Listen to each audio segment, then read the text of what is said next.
Chapter 1. Thursday, 17th of June, 997. It was hard to stay awake all night, Edgar found, even on the most important night of your life. He'd spread his cloak over the reeds on the floor, and now he lay on it, dressed in the knee-length brown wool tunic that was all he wore in summer, day and night. In winter he would wrap the cloak around him and lie near the fire. But now the weather was warm. Midsummer Day was a week away. Edgar always knew dates. Most people had to ask priests, who kept calendars. Edgar's elder brother, Erman, had once said to him, "How come you know when Easter is?" And he'd replied, "Because it's the first Sunday after the first full moon, after the 21st day of March, obviously." It had been a mistake to add "obviously," because Erman had punched him in the stomach for being sarcastic. That had been years ago when Edgar was small. He was grown now. He would be 18 3 days after midsummer. His brothers no longer punched him. He shook his head. Random thoughts sent him drifting off. He tried to make himself uncomfortable, lying on his fist to stay awake.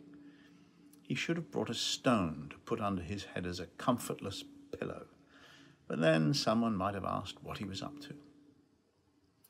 He wondered how much longer he had to wait. He turned his head and looked around by firelight.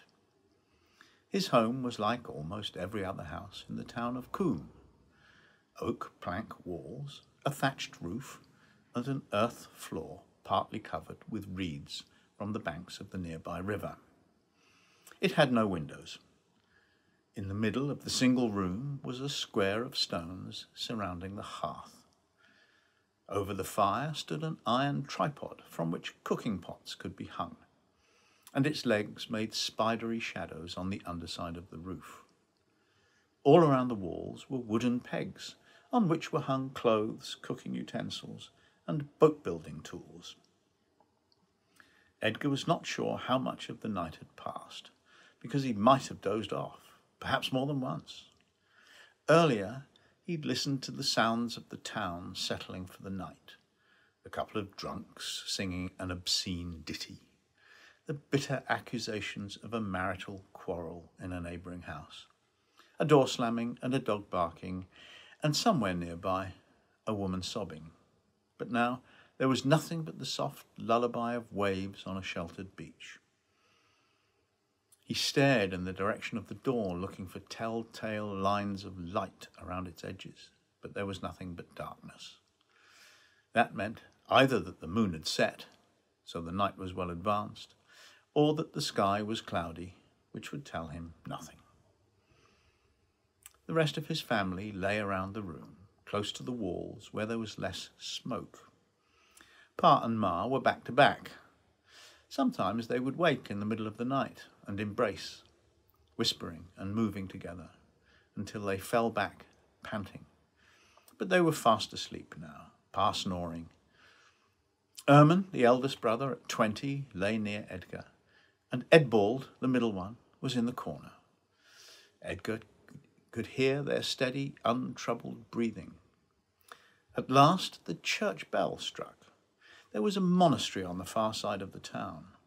The monks had a way of measuring the hours of the night. They made big graduated candles that told the time as they burned down. 1 hour before dawn they would ring the bell, then get up to chant their service of matins. Edgar lay still a little longer. The bell might have disturbed Ma, who woke easily. He gave her time to sink back into deep slumber. Then at last he got to his feet. Silently he picked up his cloak, his shoes, and his belt, with the sheathed dagger attached. On bare feet he crossed the room, avoiding the furniture, a table, 2 stools, and a bench. The door opened silently. Edgar had greased the wooden hinges yesterday with a generous smear of sheep's tallow. If one of his family woke now and spoke to him, he would say he was going outside to piss, and hope they did not spot that he was carrying his shoes. Edbald grunted. Edgar froze. Had Edbald woken up or just made a noise in his sleep? Edgar could not tell. But Edbald was the passive one, always keen to avoid a fuss, like Pa. He would not make trouble. Edgar stepped out and closed the door behind him carefully. The moon had set, but the sky was clear and the beach was starlit. Between the house and the high tide mark was a boatyard. Pa was a boat builder,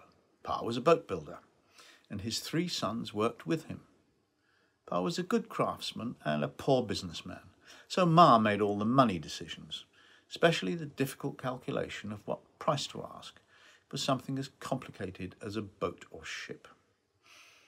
If a customer tried to bargain down the price, Pa would be willing to give in, but Ma would make him stand firm. Edgar glanced at the yard as he laced his shoes and buckled his belt. There was only one vessel under construction, a small boat for rowing upriver. Beside it stood a large and valuable stockpile of timber, the trunks split into halves and quarters, ready to be shaped into the parts of a boat. About once a month the whole family went into the forest and felled a mature oak. Pa and Edgar would begin, alternately swinging long-handled axes, cutting a precise wedge out of the trunk. Then they would rest while Erman and Edbald took over. When the tree came down, they would trim it, then float the wood downriver to Combe. They had to pay, of course. The forest belonged to Wigelm, the thane to whom most people in Combe paid their rent, and he demanded 12 silver pennies for each tree. As well as the timber pile, the yard contained a barrel of tar, a coil of rope, and a whetstone. All were guarded by a chained-up mastiff called Grendel, black with a grey muzzle, too old to do much harm to thieves, but still able to bark an alarm. Grendel was quiet now, watching Edgar incuriously, with his head resting on his front paws. Edgar knelt down and stroked his head. "Goodbye, old dog," he murmured, and Grendel wagged his tail without getting up. Also in the yard was one finished vessel, and Edgar thought of it as his own. He'd built it himself to an original design based on a Viking ship. Edgar had never actually seen a Viking. They'd not raided Combe in his lifetime. But 2 years ago a wreck had washed up on the beach here, empty and fire-blackened, its dragon figurehead half smashed, presumably after some battle. Edgar had been awestruck by its mutilated beauty, the graceful curves, the long serpentine prow, and the slender hull. He'd been most impressed by the large out-jutting keel that ran the length of the ship, which, he'd realised after some thought, gave the stability that allowed the Vikings to cross the seas. Edgar's boat was a lesser version, with 2 oars and a small square sail. Edgar knew he had a talent. He was already a better boat builder than his elder brothers, and before long he'd overtake Pa. He had an intuitive sense of how forms fitted together to make a stable structure. Years ago he'd overheard Pa say to Ma, "Erman learns slowly and Edbald learns fast, but Edgar seems to understand before the words are out of my mouth." It was true. Some men could pick up a musical instrument they'd never played, a pipe or a lyre, and get a tune out of it after a few minutes. Edgar had such instincts about boats and houses too. He would say, "That boat will list to starboard," or "that roof will leak," and he was always right. Now he untied his boat and pushed it down the beach. The sound of the hull scraping on the sand was muffled by the shushing of the waves breaking on the shore. He was startled by a girlish giggle. In the starlight he saw a naked woman lying on the sand and a man on top of her. Edgar probably knew them, but their faces were not clearly visible, and he looked away quickly, not wanting to recognize them. He'd surprised them in an illicit tryst, he guessed. The woman seemed young, and perhaps the man was married. The clergy preached against such affairs, but people did not always follow the rules. Edgar ignored the couple and pushed his boat into the water. He glanced back at the house, feeling a pang of regret, wondering whether he would ever see it again. It was the only home he could remember. He knew, because he'd been told, that he'd been born in another town, Exeter, where his father had worked for a master boat builder. Then the family had moved while Edgar was still a baby and had set up home in Combe, where Pa had started his own enterprise, with one order for a rowboat. But Edgar could not remember any of that.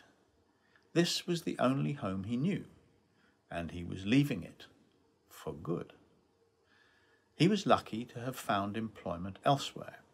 Business had slowed since the renewal of Viking attacks when Edgar was 9 years old.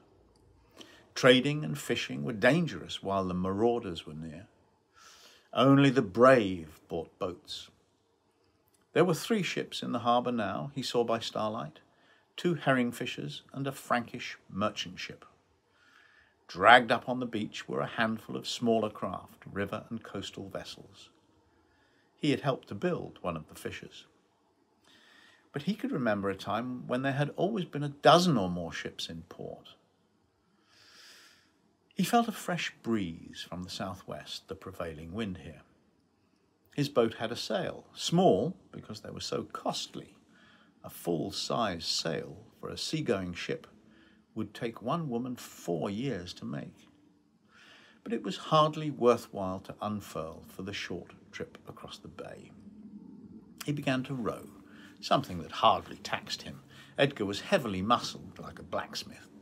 His father and brothers were the same. All day, 6 days a week, they worked with axe, adze and auger, shaping the oak strakes that formed the hulls of boats. It was hard work and it made strong men. His heart lifted. He'd got away, and he was going to meet the woman he loved. The stars were brilliant, the beach glowed white, and when his oars broke the surface of the water, the curling foam was like the fall of her hair on her shoulders. Her name was Sungifu, which was usually shortened to Sunny, and she was exceptional in every way. He could see the premises along the seafront, most of them workplaces of fishermen and traders, the forge of a tinsmith who made rust-proof items for ships, the long yard in which a roper wove his lines, and the huge kiln of a tar maker who roasted pine logs to produce the sticky liquid with which boat builders waterproofed their vessels. The town always looked bigger from the water. It was home to a couple of thousand people, most making their living directly or indirectly from the sea. He looked across the bay to his destination. In the darkness, he would not have been able to see Sunny even if she'd been there, which he knew she was not, since they'd arranged to meet at dawn. But he could not help staring at the place where she soon would be. Sunny was 21, older than Edgar by more than 3 years. She'd caught his attention one day when he was sitting on the beach staring at the Viking wreck. He knew her by sight, of course. He knew everyone living in the small town, but he had not particularly noticed her before and did not recall anything about her family. "Were you washed up with the wreck?" she had said. "You were sitting so still I thought you were driftwood." She had to be imaginative, he saw right away, to say something like that off the top of her head. And he'd explained what fascinated him about the lines of the vessel, feeling that she would understand. They had talked for an hour, and he had fallen in love. Then she told him she was married.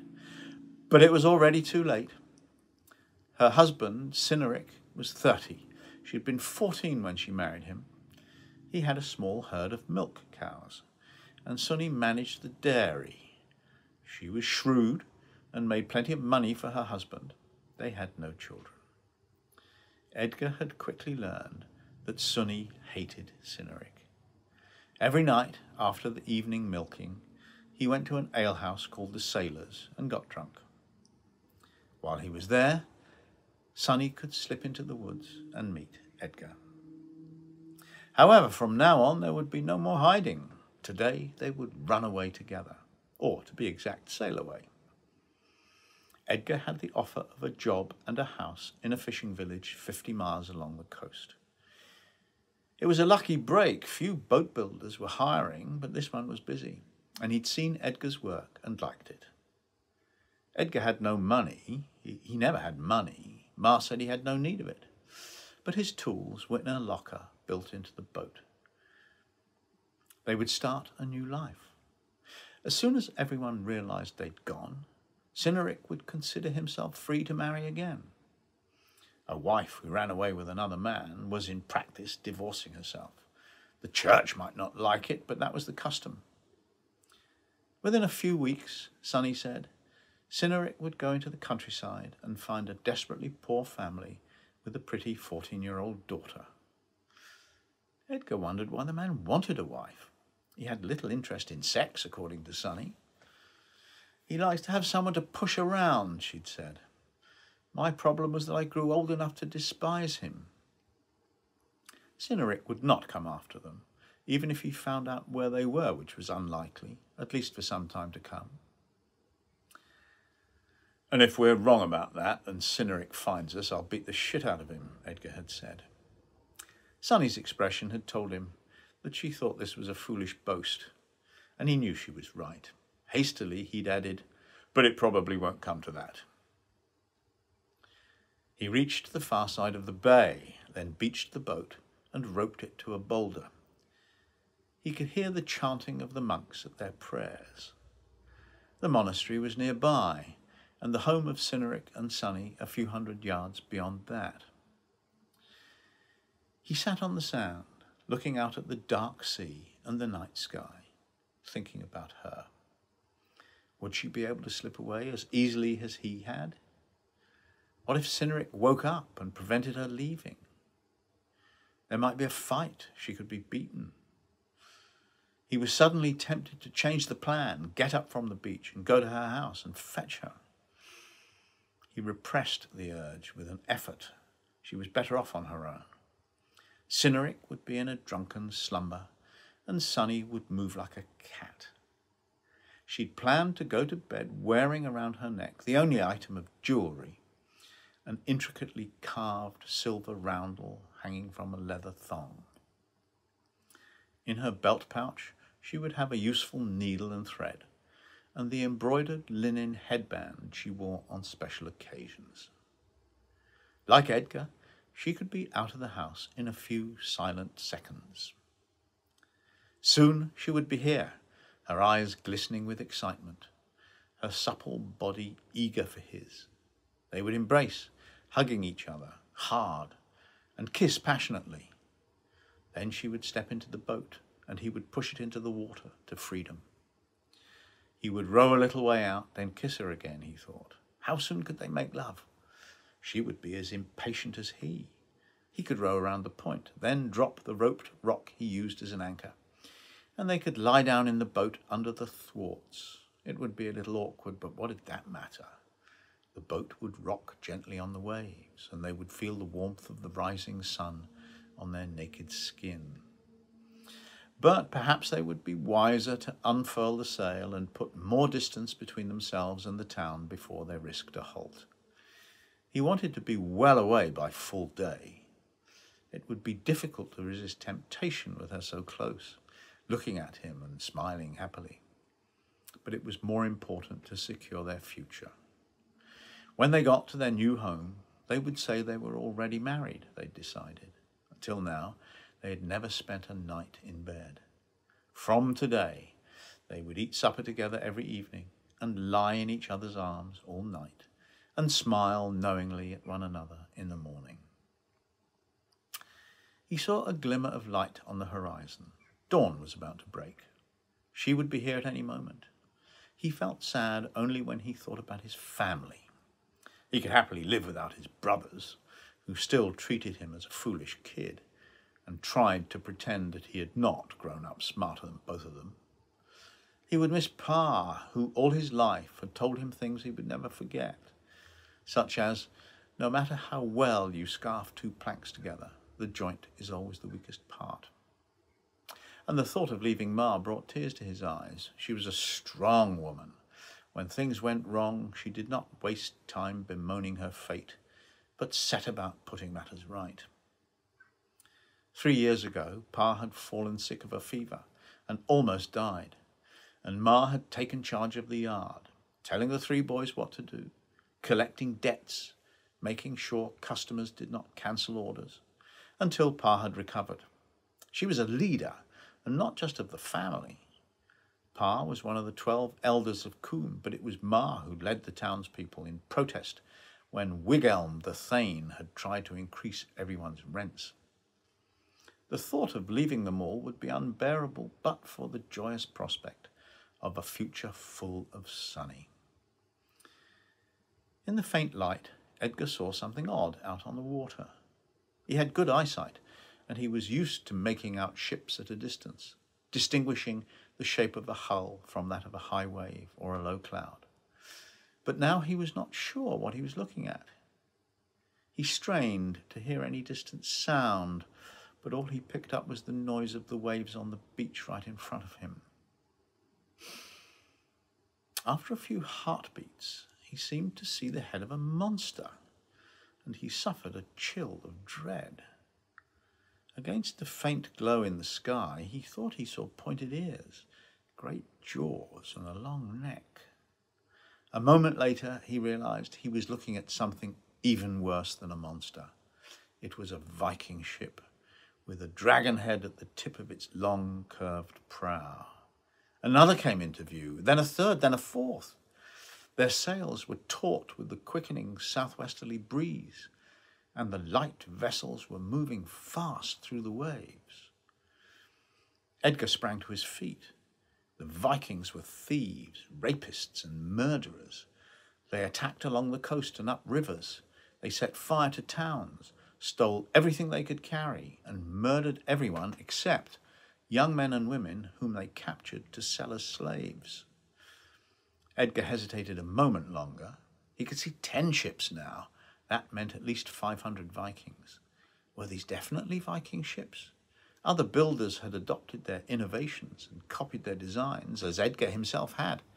But he could tell the difference. There was a coiled menace in the Scandinavian vessels that no imitators had achieved. Anyway, who else would be approaching in such numbers at dawn? No, there was no doubt hell was coming to Combe.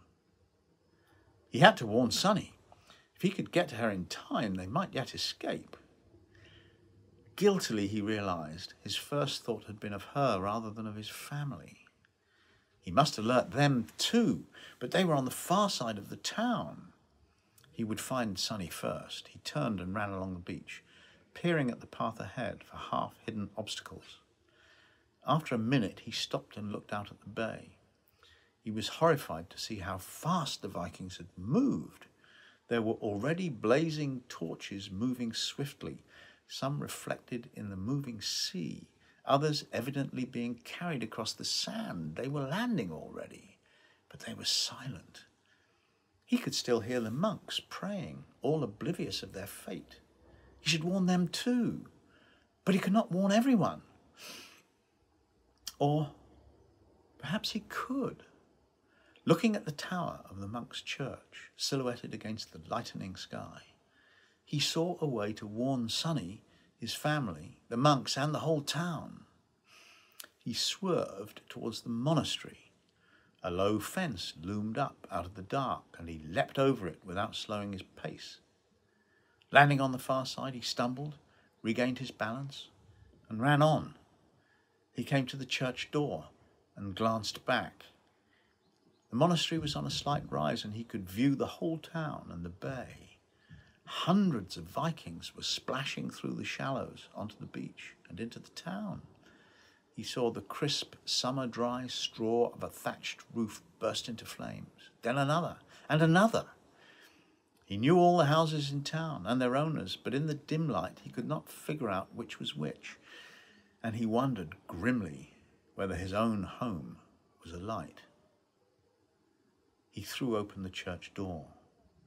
The nave was lit by restless candlelight.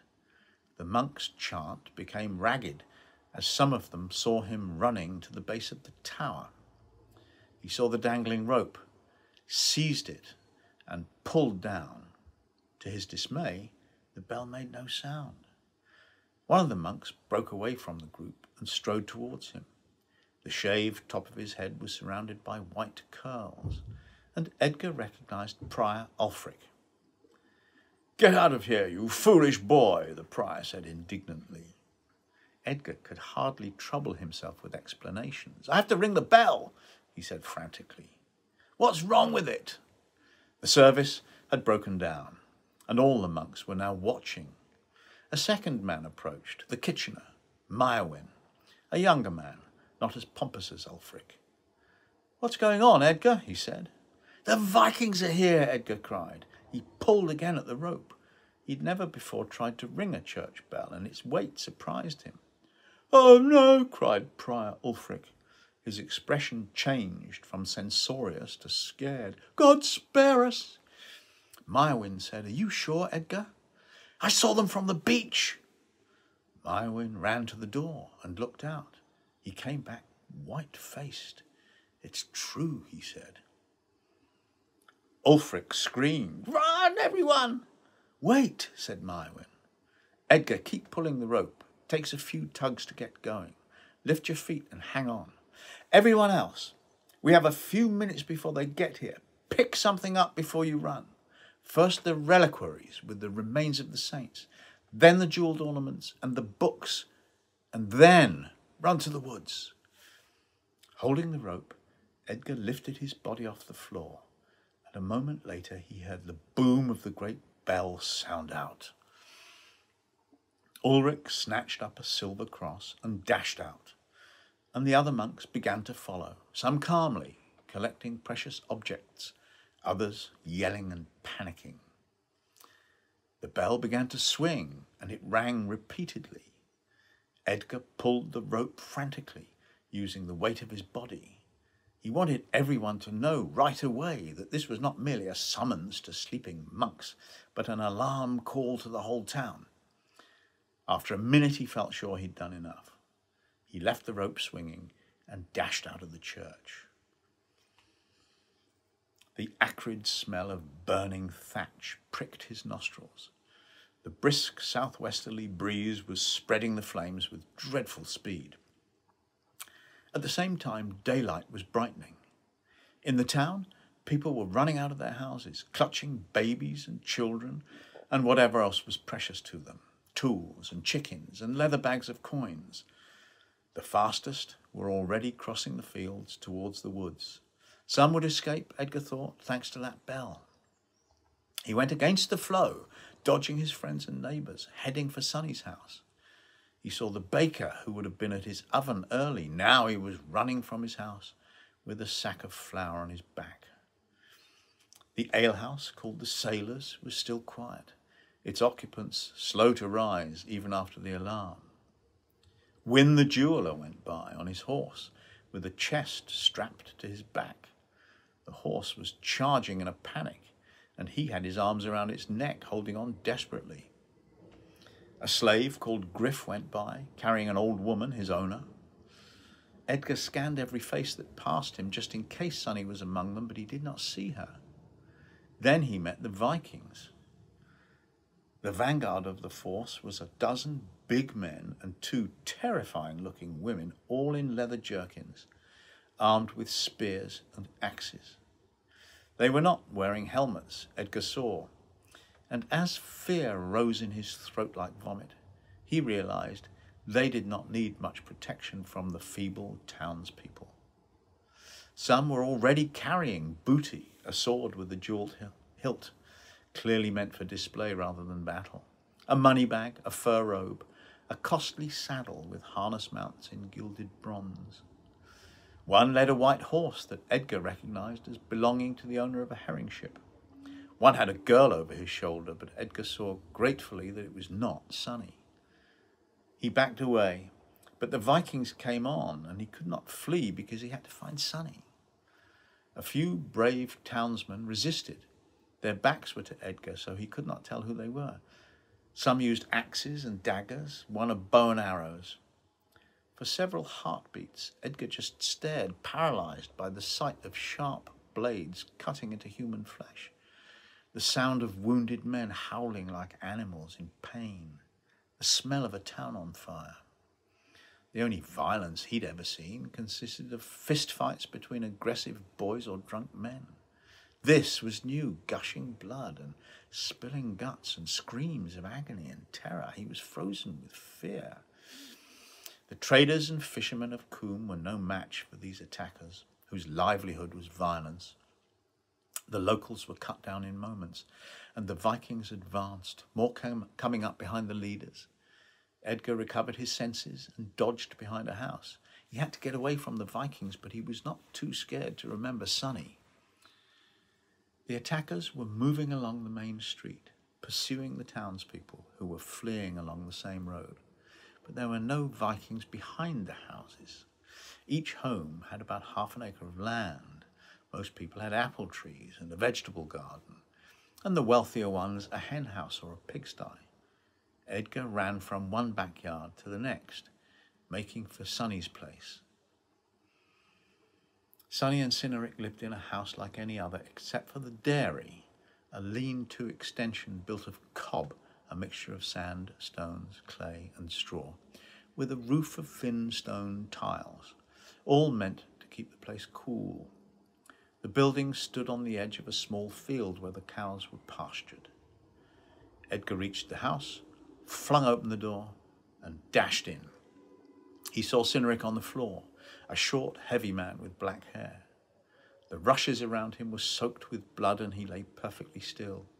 A gaping wound between his neck and shoulder was no longer bleeding, and Edgar had no doubt he was dead.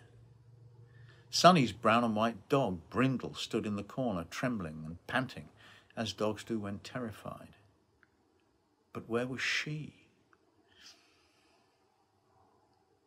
At the back of the house was a doorway that led to the dairy. The door stood open, and as Edgar moved towards it, he heard Sonny cry out. He stepped into the dairy. He saw the back of a tall Viking with yellow hair. Some kind of struggle was going on. A bucket of milk had spilt on the stone floor, and the long manger from which the cows fed had been knocked over. A split second later, Edgar saw that the Viking's opponent was Sonny. Her suntanned face was grim with rage, her mouth wide open, showing white teeth, her dark hair flying. The Viking had an axe in one hand, but was not using it. With the other hand, he was trying to wrestle Sonny to the ground, while she lashed out at him with a big kitchen knife. Clearly, he wanted to capture her rather than kill her, for a healthy young woman made a high-value slave. Neither of them saw Edgar. Before Edgar could move, Sonny caught the Viking across the face with a slash of her knife, and he roared with pain as blood spurted from his gashed cheek. Infuriated, he dropped the axe, grabbed her by both shoulders, and threw her to the ground. She fell heavily, and Edgar heard a sickening thud as her head hit the stone step on the threshold. To his dismay, she seemed to lose consciousness. The Viking dropped to one knee, reached into his jerkin and drew out a length of leather cord, evidently intending to tie her up. With the slight turn of his head, he spotted Edgar. His face registered alarm, and he reached for his dropped weapon. But he was too late. Edgar snatched up the axe a split second before the Viking could get his hand on it. It was a weapon very like the tool Edgar used to fell trees. He grasped the shaft with a familiar two-handed grip. In the dim back of his mind, he noticed that handle and head were beautifully balanced. He stepped back, out of the Viking's reach. The man started to rise. Edgar swung the axe in a big circle. He took it back behind him, then lifted it over his head, and finally brought it down, fast and hard and accurately, in a perfect curve. The sharp blade landed precisely on top of the man's head. It sliced through hair, skin, and skull, and cut deep, spilling brains. To Edgar's horror, the Viking did not immediately fall dead, but seemed for a moment to be struggling to remain standing. Then the life went out of him like the light from a snuffed candle, and he fell to the ground in a bundle of slack limbs. Edgar dropped the axe and knelt beside Sonny. Her eyes were open and staring. He murmured her name. "Speak to me," he said. He took her hand and lifted her arm. It was limp. He kissed her mouth and realized there was no breath. He felt her heart just beneath the curve of the soft breast he adored. He kept his hand there, hoping desperately to feel a heartbeat, and he sobbed when he realized there was none. She was gone, and her heart would not beat again. He stared unbelievingly for a long moment. Then, with boundless tenderness, he touched her eyelids with his fingertips, gently, as if fearing to hurt her, and closed her eyes.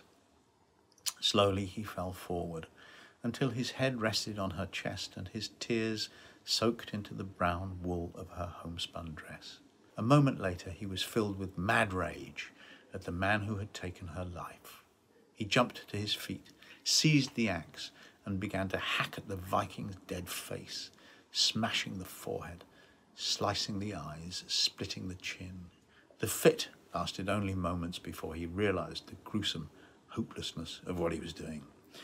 When he stopped, he heard shouting outside in a language that was similar to the one he spoke, but not quite the same. That brought him back abruptly to the danger he was in. He might be about to die. I don't care, I'll die, he thought. But that mood lasted only seconds. If he met another Viking, his own head might be split, just like that of the man at his feet. Stricken with grief as he was, he could still feel terror at the thought of being hacked to death. But what was he to do? He was afraid of being found inside the dairy, with the corpse of his victim crying out for revenge. But if he went outside, he'd surely be captured and killed. He looked about him wildly. Where could he hide? His eye fell on the overturned manger, a crude wooden construction. Upside down, its trough looked big enough to conceal him. He lay on the stone floor and pulled it over him. As an afterthought, he lifted the edge, grabbed the axe, and pulled it under with him. Some light came through the cracks between the planks of the manger. He lay still and listened. The wood muffled sound somewhat, but he could hear a lot of shouting and screaming outside.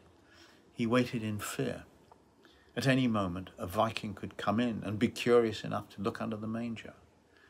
If that happened, Edgar decided, he would try to kill the man instantly with the axe, but he would be at a serious disadvantage lying on the ground with his enemy standing over him. He heard a dog whine and understood that Brindle must be standing beside the inverted manger. "Go away," he hissed. The sound of his voice only encouraged the dog, and she whined louder.